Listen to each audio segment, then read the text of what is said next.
ในวันที่ 16 และ 17 ธันวาคมที่จะถึงนี้นะคะ นายแดเนียล รัสเซล ผู้ช่วยรัฐมนตรีว่าการกระทรวงต่างประเทศสหรัฐฝ่ายกิจการเอเชียตะวันออกและแปซิฟิกจะเดินทางมาเยือนไทยนะคะแล้วก็ยังมีการเข้าร่วมประชุมยุทธศาสตร์ไทยสหรัฐซึ่งถือว่าครั้งนี้เป็นครั้งที่ 2 แล้วที่มีเจ้าหน้าที่ระดับสูงของสหรัฐที่เดินทางมาเยือนไทยอย่างเป็นทางการหลังรัฐประหารนะคะทางด้านของทีมข่าวไทยรัฐทีวีค่ะได้มีโอกาสสัมภาษณ์พิเศษนายแดเนียล รัสเซลนะคะที่กรุงวอชิงตันดีซีเมื่อช่วงปลายเดือนพฤศจิกายนที่ผ่านมาค่ะเราจะลองไปฟังคำให้สัมภาษณ์อีกครั้งหนึ่งว่ามีนัยสำคัญทางการเมืองใดๆบ้างค่ะ 1 year passed after the coup. Do you think that the Thai government is on the right track to return to democracy? Well, look, the real judge of that has to be the citizens of Thailand. The vehicle through which they can express their confidence and their preference is through free and fair elections. I've seen what I'm sure is a good faith effort by the appointed committee to try to develop a constitution. It suffered a setback and clearly there's still further to go. I don't think that it's simply a matter of dates on the calendar, but by the same token, as friends, we hope to see the swiftest possible return to full civilian democracy. We want the Thai people to have faith in their own institutions.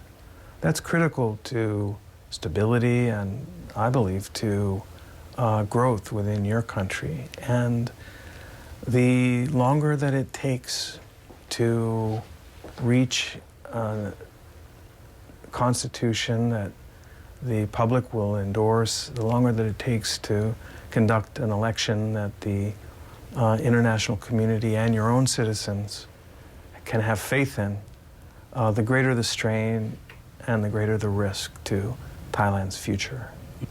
How do you see the development on relation between Thailand and China after the coup?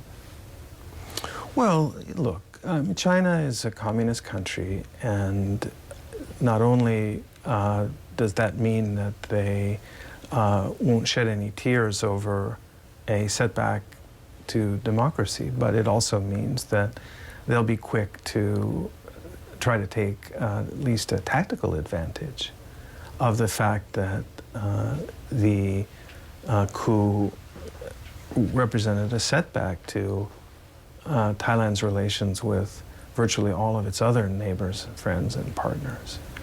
But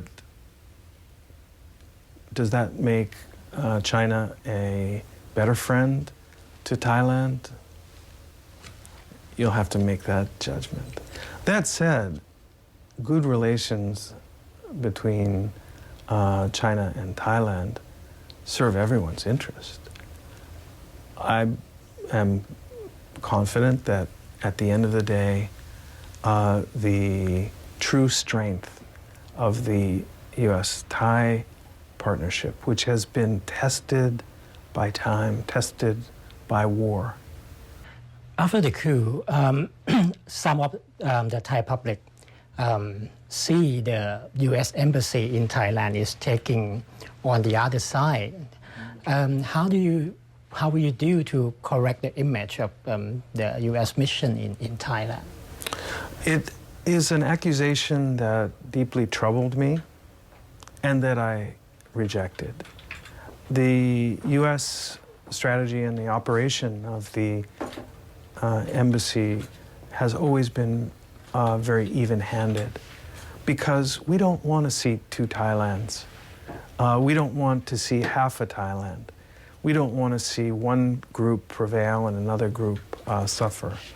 The United States benefits from a unified, healthy, thriving, and influential Thailand. So we have always met with the representatives of all the major political parties. We have always maintained strict policy of balance and neutrality when it comes to the different political stakeholders. Now, that doesn't stop us from speaking our mind. We are Americans, after all. When it comes to the behavior of individual politicians or when it comes to certain policies, we don't favor a party, but we do favor good policies.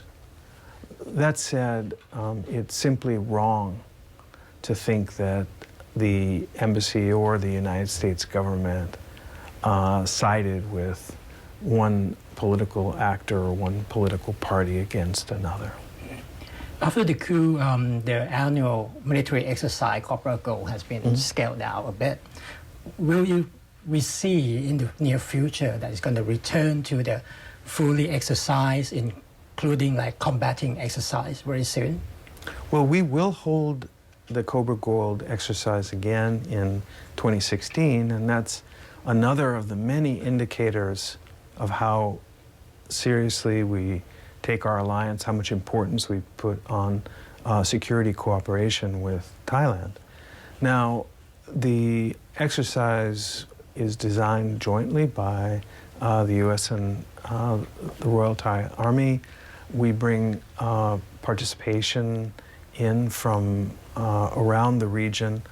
What exactly the scale and scope of Cobra Gold 2016 will be, I myself haven't heard yet, but within the limits of what the U.S. government and the U.S. military can do under our law, we are pursuing and sustaining very active, very productive security relationship.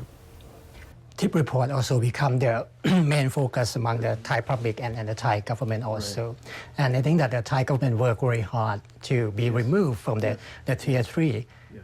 Can it happen very soon, next year? Well, I can't guarantee or to predict. It's also been my observation that the Thai government has worked and continues to work very hard. We appreciate that. The criteria in the law that is used for the evaluation of rankings doesn't give us a lot of latitude. We can't, for example, factor in the significant progress that may have been reached after the reporting period for a given year has expired, but we certainly will reflect any and all of that progress in the report the following year. And I know that my colleagues are working very hard with their counterparts in Thailand to try to ensure that we're able to document the progress that's being made. Is the U.S. and Thailand to the region? Well, I'll leave it to you and to your comrades in Thailand to form a judgment about how important it is to Thailand to have the United States active in the region. Obviously, President Obama thinks it's important because he has directed us to pursue an active strategic rebalance towards the Asia-Pacific. Now, that said, we believe that Thailand's role is extremely important. Thailand is a founding member of ASEAN. Thailand is a strategically located country that is rich in natural resources, that is rich in human capital and talent, rich in tradition. Thailand historically has been a country that others have faith in and can trust, and it's valuable for Thailand's voice to be heard in the regional and the international platform. You have an interest in combating climate change, in combating wildlife trafficking, environmental degradation. You have a young population who's hungry to learn, to study abroad, and to make the world better. Thailand is a pluralistic society, and you've learned important lessons that can be shared about dealing with religious and ethnic minorities. So for 1,001 reasons, we think that Thailand is an important country, and the sooner that the distraction of your current political situation can yield to a government that will focus freely on both domestic and international affairs, the better from our point of view.